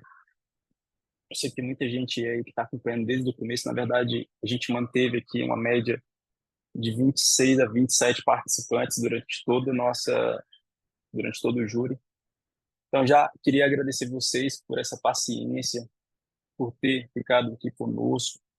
Eu sei que todo mundo tem o que fazer agora de manhã, outras atividades, que tem outros eventos, que é final de semestre, tem muita gente fazendo trabalho acadêmico ainda, quem está no último semestre está numa correria para entregar algumas atividades substitutivas, quem está no começo do semestre também está um pouco preocupado com nova chance, AV, enfim, fora quem trabalha, quem tem outros compromissos. Então, queria agradecer todos que ficaram presentes até o presente momento, né, que fizeram o esforço, que contribuíram, tá certo? Dizer que essa atividade aqui é uma atividade bem ilustrativa, caricata, de uma realidade muito possível que vocês irão enfrentar em algum momento na vida de vocês. Claro que aqui há alguns cortes que vão ser burilados, né, ao longo da formação dos senhores, que vocês vão poder perceber isso na vivência, tanto da faculdade, né, se tiveram oportunidade de presenciar outras audiências reais, quanto na vida prática para quem está concluindo a faculdade, tá certo? Então, queria agradecer, dizer da importância desse momento, da contribuição dos senhores, né, de todas as formas possíveis, que contribuíram para a realização júri, desse júri online. Inclusive, né, fazendo devido apontamentos, esse júri online muito se assemelha à audiência real, com a perda de conexão, com a saída de alguns participantes, reingresso de outros participantes, tá? Muito real para quem participa de audiência. Não sei se todos já participaram de uma audiência online, mas alguns alunos do último semestre participam constantemente de audiências online e sabe que existe vários problemas técnicos que ocorrem durante as audiências, e é justamente esses problemas que a gente passou aqui acontecem na vida real, tá? Conexão fraca, conexão ruim. Em muitos casos, o juiz, ele continua a instrução, a audiência, mesmo com a ausência de advogado da parte, considere que a parte tem a obrigação de manter a conexão com a internet. Isso acontece com frequência, certo? Essa paciência de esperar a parte falar, de fazer essas anotações, acontecem com frequência na vida real. alguns apontamentos que poderiam fazer, uma crítica construtiva, eu vou me abster de fazer, porque eu acredito que o júri aqui, no meu ponto de vista, atendeu mais de 70%, 80% das minhas expectativas com relação às sustentações orais, tá? Com relação às defesas que foram. Me animei bastante na réplica e na tréplica, defesa e acusação. Eu não sei se vocês gostaram também. Eu não queria lhe interromper, mas só para os jurados, tem jurados que não sabem, o link para a sala secreta está lá no grupo de teoria do crime. Mais de uma pessoa mandou mensagem querendo saber. Só isso mesmo. Tá. Inclusive, quem for fazer quem for julgar, tanto os jurados, eu não acredito que também seja a mesma sala, vão fundamentar o voto, vão ganhar um ponto extra, né? Então, é importante participar dessa votação. Tá certo? Mas voltando, gostei muito da defesa e da acusação. Argumentos muito bons. Eu ia até anotar algumas coisas para poder usar na minha vida prática. Gostei muito das citações filosóficas que foram feitas. Muito bom mesmo, assim, me animei bastante. Assim. Tá? Muito boa a defesa do... Eu gostei aqui do Matheus, gostei da Rafaela nas defesas aqui que foram feitas. Eu achei muito estratégico a leitura de uma parte do... Não sei se foi querendo ou não, mas achei muito estratégico a leitura no final de uma parte, em tese, imparcial, né? Mas que direciona o voto. Achei muito boa. Achei muito bom os argumentos também do Guilherme, né? Mas o Guilherme ele está um passo à frente da maioria por conta que ele é um dos idealizadores, então ele conhece aí o livro, em alguns pontos e alguns contra-argumentos já. Então, apesar de muito bom os argumentos, é a obrigação dele. Era a obrigação dele. Então, não fez mais do que a obrigação. Solange, No pode próximo falar. vai ser pior. Solange pode falar. Não sei se vai falar ou se vai só levantar a mão. Tá só batendo, né? Bati. Escola AVT, não sei se quer falar, também levantou a mão aqui. Alguém que não vai votar, que está acompanhando até agora, alguém do último semestre quer fazer alguma consideração? Lembrando que a maioria dos alunos que estão aqui são do primeiro semestre, segundo semestre. Eu não sei se vocês tiveram a oportunidade de fazer um júri simulado online, né, ou presencial, mas se vocês puderem fazer uma colaboração para os colegas que estão iniciando a faculdade, serão bem vindas as considerações. Ana Paula, você, irmã da Lívia. Oi, prof. Só parabenizar os acadêmicos, né, do primeiro e do segundo. Eles mandaram muito bem. Eu até comentei no grupo que a gente tem de estágio, né, obrigatório, que vocês arrasaram, falaram super bem, sustentaram, fundamentaram. E só é isso. Parabéns, vocês estão indo no caminho certo, viu? Verdade. Solange, quer falar um pouquinho? Queria Pronto, Solange. agradecer. Tá. Eu queria agradecer, professor, pela oportunidade, tá? Sou do primeiro semestre, estou iniciando, e, assim, ver os meus colegas com muito conhecimento, assim, é muito bom estar aqui participando já, adquirindo esse conhecimento, trocando conhecimentos. Gostei muito do Guilherme, da Camila, olha, parabéns, professor. Só isso. Bacana. Obrigada. Obrigado. Bora ver aqui. Pessoal do último semestre. Yasmin é do último semestre, Yasmin? Yasmin. Rogério, Alice. Cadê esse povo? Tudo sumiu?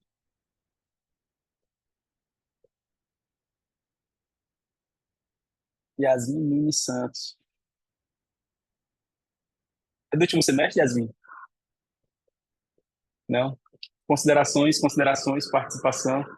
Ah, você é da segunda turma, lembrei de você agora. Teoria do crime 107, é você.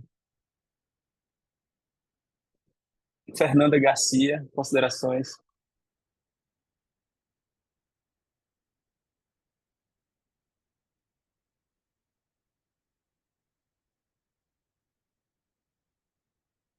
Só tem gente tímida. Suane, gostei muito da participação da Suane, as perguntas que foram feitas. Finalmente saiu do casulo, né? Tá comunicativa agora. Muito bem. E aí, Breno? Gostou também, Breno? Ah, mais um adendo, gente, valorizem o prof, porque eu, no primeiro e segundo semestre, a gente não teve isso. Então, é literalmente uma grande oportunidade de aprendizado para todos vocês.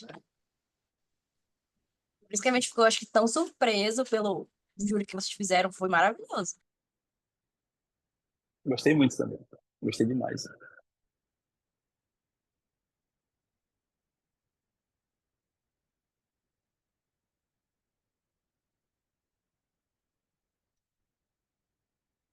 Breno Ferreira, considerações, Breno Ferreira.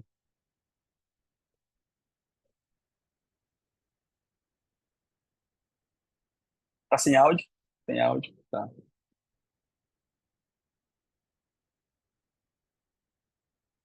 Vou pensar quem mais aqui pode fazer considerações. Gisele é oficial, Gisele?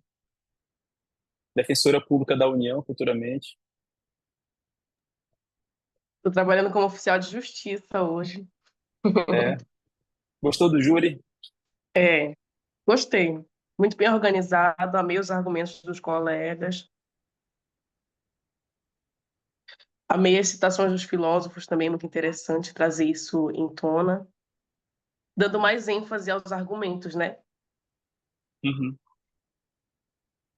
A forma como foi colocada as citações, elas encaixaram bem, assim. Foram muito bem encaixadas, assim. Reforçou bastante os argumentos. Ficou muito bom mesmo. Alice. iPhone de Alice. Será que ela é viva? Doutor Todos Augusto. os jurados. Ah, perdão, professor. Todos os jurados que aqui estão já na sala secreta, hein?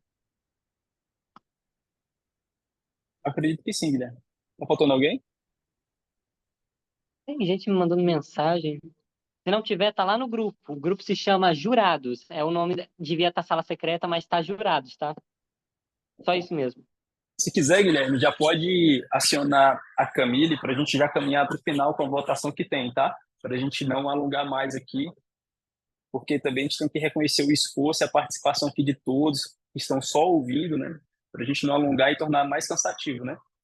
Então, se puder acionar a Camille para a gente já apresentar a votação, já acho que já tem Ela quórum, já, já tem votos.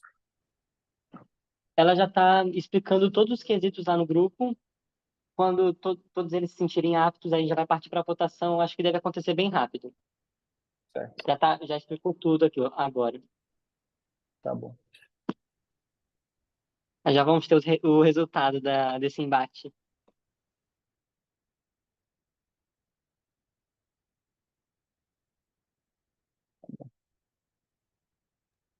Só fazendo um parêntese aí, professor, o AVT que aparece aí é a Solange, tá? É porque eu estou no telefone e liguei aqui o computador para caso caísse a conexão, não ficar fora, tá? Ótimo. Eu sabia que era um espião, mas agora já estou mais tranquilo. Aline Lobo, gostei bastante, viu? As perguntas, oratória, muito bom também.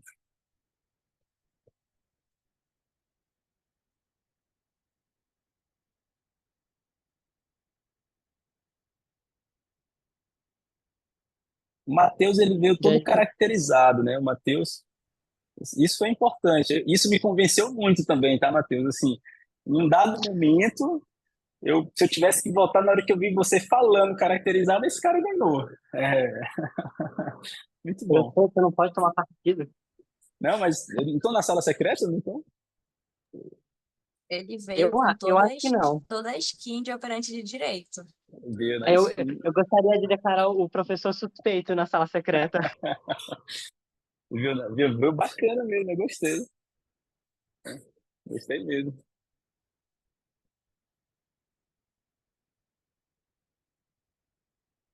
Júlia Aranha. É juíza Júlia Aranha, né? Juíza. Camille, voltou. Bora, Camille. Tire logo nossa curiosidade. Quem ganhou, quem perdeu. Eles ainda estão votando. Oxi. Só mais alguns minutos.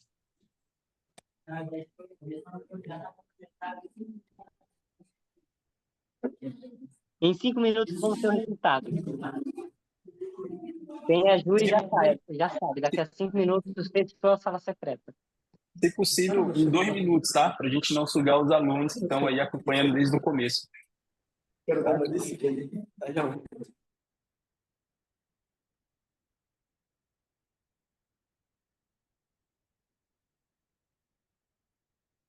Eu não sei se tu acompanhou. Ah, já saiu a Camila, tá?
Acho que faltou ligar, Camille, o áudio.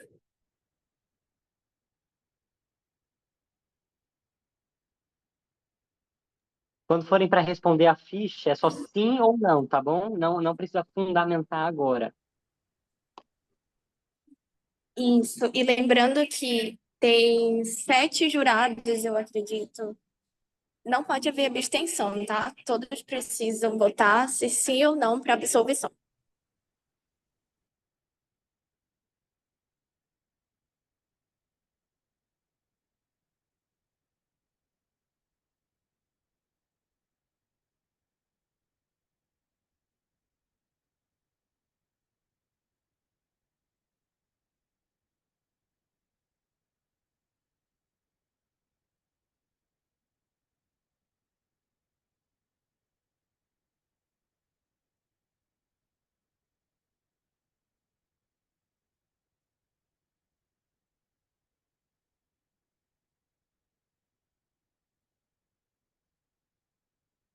Dois minutinhos para acabar, gente. Votem logo se forem votar ainda.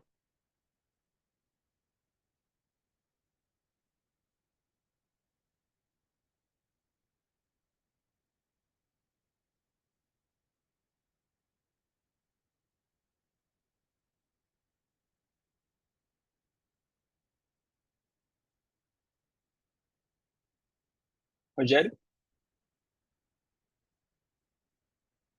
Tá ouvindo, Rogério? Conectando o áudio.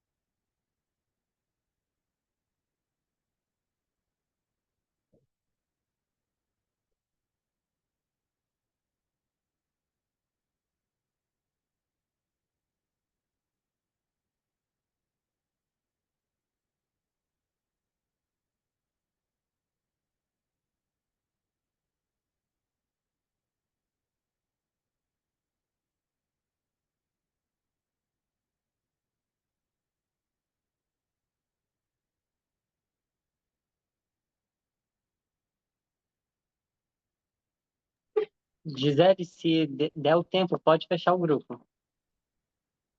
Acho que já deu aqui mais 5 Acredito minutos. que a maioria já passou. Então, acho que já conseguimos. Já temos quórum para Anunciar o resultado. Luísa. Só um momentinho para apuração das votações. Ok, só.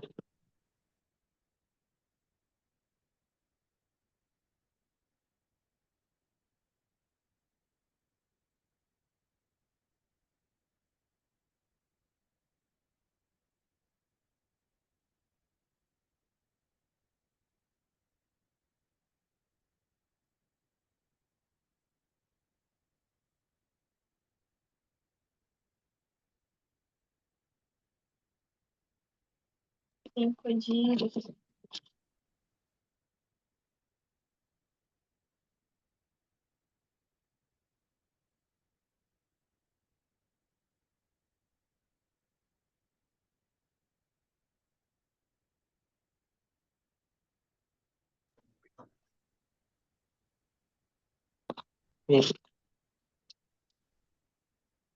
Já conseguimos dar a sentença, peço a atenção de todos. Primeiramente, gostaria de agradecer a colaboração de todos vocês, é uma grande honra de poder estar fazendo esse trabalho com todos e agradecer a todos os que participaram do júri. De 8 jurados, nós tivemos 5 votos, mas tivemos uma participação muito legal aqui no grupo da Sala Secreta. Também gostaria de agradecer pelas teses, pelas brilhantes teses à Defensoria e ao Ministério Público. Eu tive a honra também de estar ajudando os alunos da Defensoria e eles se esforçaram bastante e realmente fizeram um bom trabalho. E assim também como o Ministério Público, que eu pude também acompanhar parte das teses. E agora, sem mais delongas, eu gostaria de agradecer também o professor pela sua colaboração. E agora sim, vamos dar resultado dos votos. Por unanimidade, unanimidade mesmo dos jurados, os réus serão condenados. Muito bom aí a acusação. Foi condenado, não acredito. E a skin, não acredito. Qual Eu seria o acho seu voto aí, professor? Eles podem no tribunal. Advogados não podem comemorar, por favor. Isso Olha, encontra a tradição brasileira. No Brasil, geralmente a defesa ganha. Nos Estados Unidos, geralmente a acusação tem vantagem.